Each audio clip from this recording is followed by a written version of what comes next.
Tidak ada yang berani pernah mengatakan Hasan bin Thabit itu adalah pemusiknya Nabi. Alah, masa kecil aja loh. Gitu aja dipermasalahkan. Ustadz, ada lagi yang kasus lagi viral. Kayaknya saya yang bikin keributan. Intinya seperti ini, Pak. Tidak ada ulama sama sekali di muka bumi ini yang pernah mendahului beliau untuk berkata bahwa syair itu, surat syair, surat Asy-Syu'ara adalah surat musik. Dan para ulama kita mengatakan, la tatakallam fi masalatin laisa laka fiha imam. Jangan coba-coba untuk menyebutkan masalah agama yang kamu itu duluan, padahal ulama belum pernah ada yang ngomong sebelum kamu. Kecuali kamu merasa dirimu pintar. Maka jangan sekali-kali membuat fatwa-fatwa yang para ulama dari dahulu takut untuk mengucapkannya. Bapak-bapak pernah dengar bagaimana Abu Bakar ditanya tentang sebagian masalah agama, lalu dikatakan oleh Abu Bakar, saya nggak tahu. Lalu ada yang bilang, kamu ini sahabat Nabi, kok sahabat Nabi serba nggak tahu? Maka apa kata Abu Bakar? Ayu sama'in tudhilluni wa ayu ardin tuqilluni an aqula 'ala Allahi ma la a'lam. Langit mana yang mau menaungiku, bumi mana yang mau kupijak, kalau aku berbicara tentang agama Allah, sesuatu yang aku nggak tahu. Kita ini dalam masalah agama, kalau nggak tahu itu nggak boleh bikin sendiri. Tidak ada ulama satupun yang mengatakan surat Asy-Syu'ara itu sama dengan pemusik. Tidak ada yang berani pernah mengatakan Hasan bin Thabit itu adalah pemusiknya Nabi. Bagaimana bisa Nabi SAW menghadirkan satu orang dalam masjid sebagai pemusik, sementara suatu hari Nabi lewat, ada orang bermain musik, Nabi tutup kuping. Bertentangan hadisnya. Nabi tutup kuping karena dengar, kok Nabi juga bikin bawa pemusik masuk dalam masjid? Mungkinkah? Yang ketiga, Bapak tahu keyboard? Tahu dong. Piano, gitar, itu apa namanya? Kalau ada yang bilang itu alat syair, maka dia harus balik SD lagi. Itu di SD pelajaran kesenian dinamakan, digolongkan alat-alat musik. Apa Anda harus balik SD lagi untuk bisa membedakan mana syair mana musik? Syair di zaman dahulu itu alatnya adalah kertas dan pena, di mana orang mencoba untuk merangkai kata yang di belakangnya ada rima. Misalnya dibikin rimanya belakangnya an. Anta nurullahi fajran jibta ba'dal usri yusra, dan seterusnya. Kemudian di belakangnya an jadinya syair. Itu namanya syair. Ketika dimunculkan dengan nada, mengangkat suara, anta nurullahi fajran jibta ba'dal usri yusran, rabbuna a'laka qadaran ya imam al-anbiya'i. Diangkat suara, dibuat nada, itu namanya nasyid. Manakala hadir di situ piano, gitar dan lain-lain, jadinya musik. Ini yang kita pahami dari para ulama dari zaman dahulu. Belum pernah ada yang berkata seperti perkataan beliau sebelumnya. Kalau kemudian ada yang berkata, alah, masa kecil aja loh, gitu aja dipermasalahkan. Bagi Anda kecil, bagi kami besar. Kenapa bagi kami besar? Karena ada banyak kemaksiatan yang ada di kalangan kaum muslimin, itu sangat enak dikerjakan kalau ada musik. Orang di mana minum khamr lebih enak kalau ada musik. Lady Companion atau LC itu kerjanya semi agak-agak kadang-kadang melacur. Itu kalau enaknya di karaoke, di diskotik. Tempat dengerin apa? Musik. Orang bikin lagu, aku sedang ingin bercinta hanya karena sama kamu. Apa yang diajak? Zina. Enaknya ngajak pakai apa? Musik. Orang bikin ayo mari pacaran sayangku, hau. Tahun berapa itu? Lebih enak diajak orang berzina, asalkan lebih enak kalau ada musik.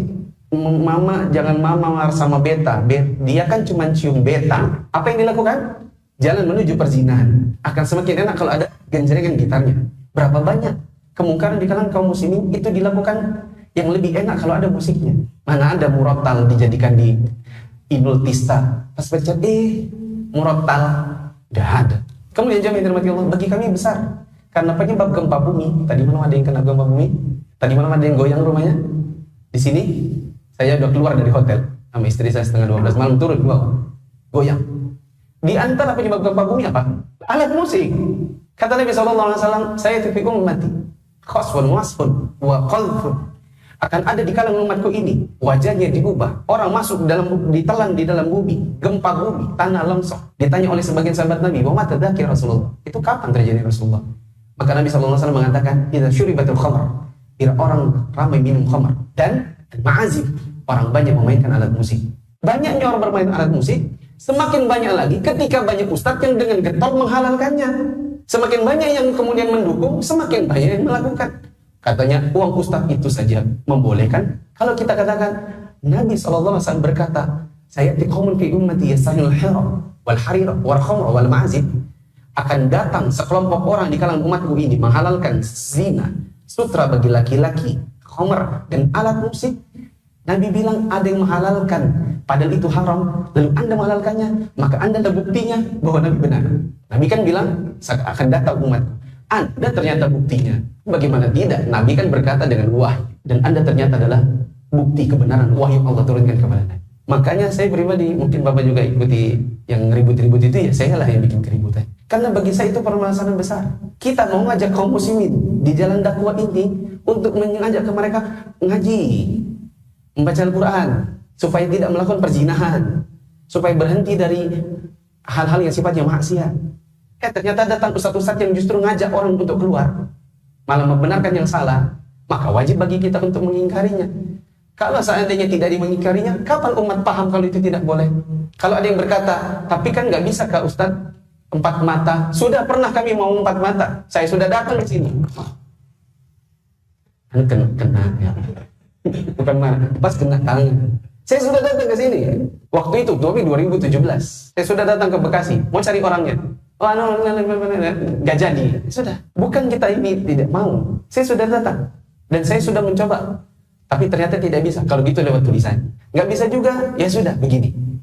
Bukankah Nabi SAW pernah melakukan apa yang saya lakukan? Saya mencontoh perbuatan Nabi. Nabi itu bukan kalau ada apa-apa tuh 4 mata, 4 mata, 4 mata. Tidak selalu 4 mata. Nabi itu pernah ngomong di atas mimbar, disindir orangnya. Semua orang tahu dia. Jadi saya kalau ngomong di media sosial, itu bukan tidak pakai dalil. Siapa yang pernah kena begitu? Ada 2 orang di antaranya. Seorang sahabat namanya Ibnu Lutbiyah atau Ibnu Latabiyah. Nabi SAW utus dia untuk keliling Madinah kumpulin zakat. Ternyata dia ngambil duit-duit dari orang yang dikumpulin zakat. Balik-balik kepada Nabi, dia bilang gini, ini buat Allah dan Rasulnya. Ini buat saya. Marah Nabi. Nabi SAW naik ke atas mimbar. Terus disindir. Ada orang, kami suruh kumpulkan zakat. Pulang-pulang ke sini malah bilang, ini untuk Allah dan Rasulnya, dan ini untuk saya. Coba kalau kami tidak tugaskan dia sebagai pengumpul zakat. Apa dia dapat harta begitu? Dan orang tahu itu Ibnu Lutbiyah. Makanya sampai sekarang, sampai kita tahu, kalau itu perbuatannya Ibnu Lutbiyah. Nabi tidak 4 mata sama Ibnu Lutbiyah. Ada seorang laki-laki, dia punya budak. Budaknya namanya perempuan, namanya Bariroh. Bariroh ini ingin memerdekakan dirinya. Bariroh teman Aisyah. Maka dia datang, oh ya Aisyah, bisakah kalau engkau membeliku? Aku ingin memerdekakan diri.